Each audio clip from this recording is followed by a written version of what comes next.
Hello, everyone. Welcome to New Gen Politics. So I have a clip here from Bill Maher's show last night where he's talking about how the country needs disruptors and how Elon Musk and Vivek Ramaswamy might actually be the guys for the job. Let's talk about the Republicans now. Now, they are calling themselves the Disruptors. It sounds like one of those cartoons, like the ex-presidents that they used to have on SNL. The Disruptors, you know, this crew of people. So let me ask if we just agree on these two basic premises that I look at. One, the country does need disrupting. I mean, the country needs a colonic and a slap in the face so bad.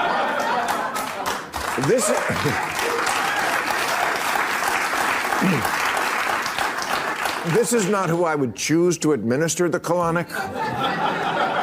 But it's not like the bureaucracy isn't bloated. It's not like the debt isn't $36 trillion. It's not like there aren't thousands of regulations that do stop people from living lives that they could live better and don't do anything. There is woke in the military, whatever they're going after. I'm not saying there isn't and I'm not going to pre-hate anything. Do I have really good, optimistic feelings about it? No, I don't.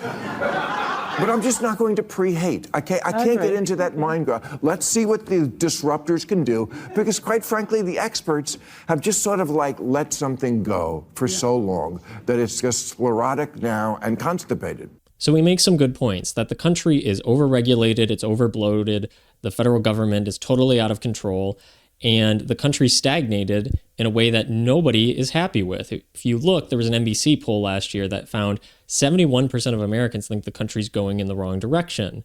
And that is an overwhelming majority. That's not left or right. That's the majority of Americans think the country's going in the wrong direction. We're kind of meandering into nothingness. And if you want to stop that process, if we're on the wrong track, you need disruptors. You need somebody to come in, gut the government, and say, this is how we need to fix things. We need innovation. We need education. We need to cut the programs that aren't working. We need to get rid of anybody who's corrupt, anybody who is outdated, pushing ideas that are not beneficial to the average American.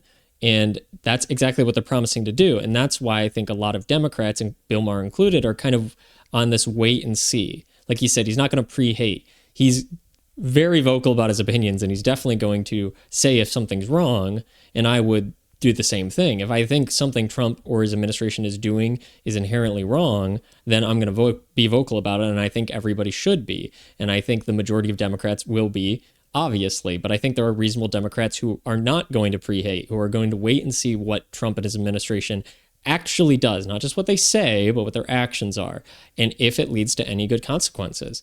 Because the regulation is a problem, right? But there's certain departments that you need, and they may cut something that's necessary and have to re-implement it, and that should be, criticized if that happens. But the only way that criticism will actually be listened to is if it's constructive.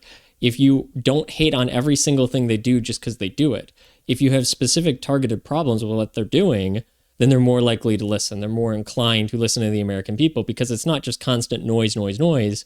There will be specific policies that the American people say this is unpopular with the majority of Americans. We don't like this sector being deregulated. We don't like these laws you're passing. And so I think if people have targeted specific grievances, then there's more likely to be open change.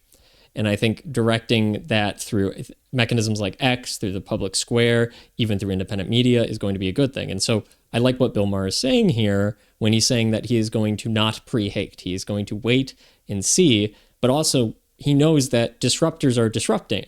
They're disruptive. They are not popular. If you have a system, the disruptors, their whole job is to blow it up. Well, obviously that's going to come with some collateral damage, right? People are going to get fired. People are going to get relocated. Departments are going to get shut down. They're probably going to make some mistakes. But if you want the water to start flowing again down the river, right? If you want things to start moving again and drain this stagnant swamp, you need a disruptor. And that comes with a certain amount of growing pains. Any process of healing comes with things getting harder before they get better, right? Your physical therapy requires effort. You want to be healthy, you got to go on a diet. Like, you have to do certain things that are probably going to be painful. They don't have to be excruciatingly painful, but there's got to be some effort in place. There's got to be some serious changes done if you want things to change.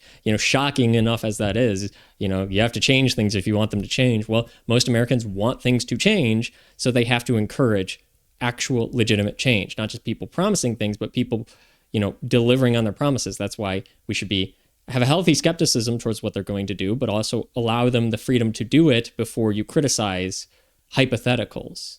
So I think waiting and seeing, being very vigilant and waiting and seeing is a good idea. But a lot of Democrats seem to kind of be on board with this because the government is bloated. It's outdated. A lot of these processes we use, a lot of the regulations we have, it limits the freedom of the American people, including those on the left, to get what they want, to actually have their voice heard through voting, getting the people they wanted elected, and then having them decide things, through Congress, not a regulative body. Like a lot of these administrations kind of just create policy out of thin air, these random departments. And that's something that is not representative of the people's voice. It's kind of just a self-serving fourth branch of government, is the regulative body government that is going on behind the scenes, that seems not beholden to Congress, not beholden to the president anymore. They kind of had for decades were doing their own thing, and now Trump wants to rein them back in, and suddenly everybody's got a problem with that, which is very interesting to me. Deregulate, reduce the size of a lot of these agencies, reduce the scope of the federal government, bring that power back to the states, allow the states to make more individual decisions, and that means your voice has to go through less layers. It has to go through, it's a smaller scale from what you say and what you vote for to it actually happening, right? Things don't have to go all the way up to the federal level to be heard, where they can be, outvoiced by the entire country. If your state wants something, they can do it, right? Versus having it have to go to the federal government and be a unanimous decision, or especially a decision that's overthrown every 4 years, and then every 4 years, and then every 4 years, and then back again every 4 years, and, on and off. That's not a sustainable way to run a country, and then nothing gets done at, state and local levels. So I'm encouraging this process. I think it's good. I think Bill Maher is being good here. His guest obviously isn't happy about it and is rolling her eyes, but I think the majority of Americans can get behind. We need some change in the government. We need things to not be as stagnant. We need things to be more transparent on both sides of the aisle. I haven't heard anybody argue against that. Like, oh yeah, things shouldn't be more transparent. We should have, very secret meetings between government officials that we know nothing about. It's like, no, everybody wants to know what's going on. They want to know where the money's being spent. And if you know where the money's being spent and how it's spent and who's spending it, you have a better idea of who to actually vote for, to elect, the policies you support, what you actually want to go on. And I think that's something that all Americans can get behind. That's change that would be good. And the disruptor isn't necessarily party affiliated. Yes, they're on the right currently, but the point of the disruption is it's going against the whole government.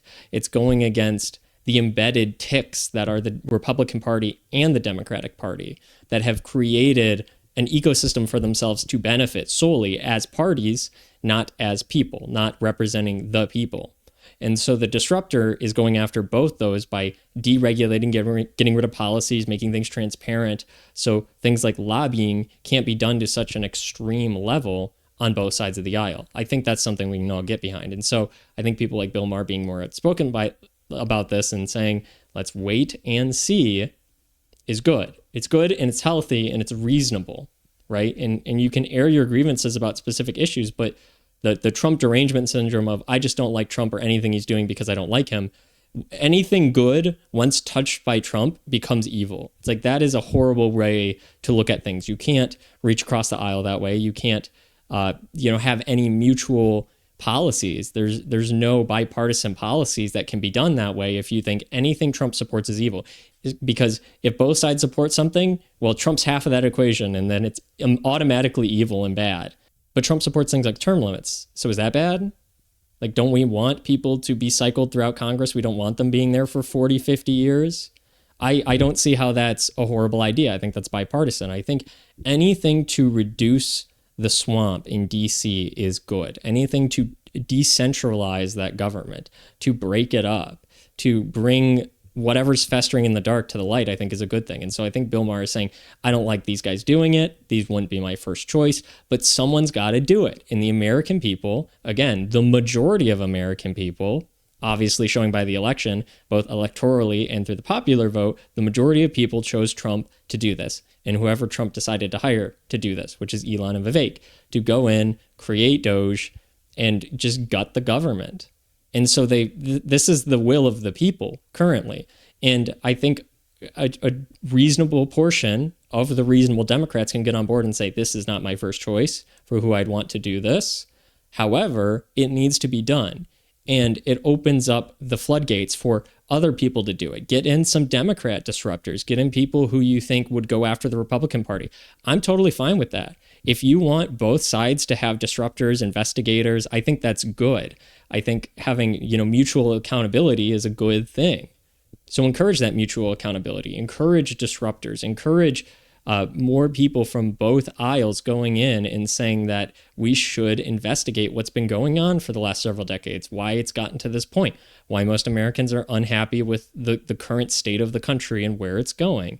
And then also look forward to builders, because builders come after disruptors. We need to look at, what are we going to create? What's the vision for the country? What can we agree on and where we want to go? Because if we all agree we're going in the wrong direction, then there should be some mutual understanding of the right things that we all want, right? Politically, socially, economically, there's going to be some common ground. And after the disruption, right, the tearing down of this government, and how bloated and regulated it is, there's going to have to be some creation.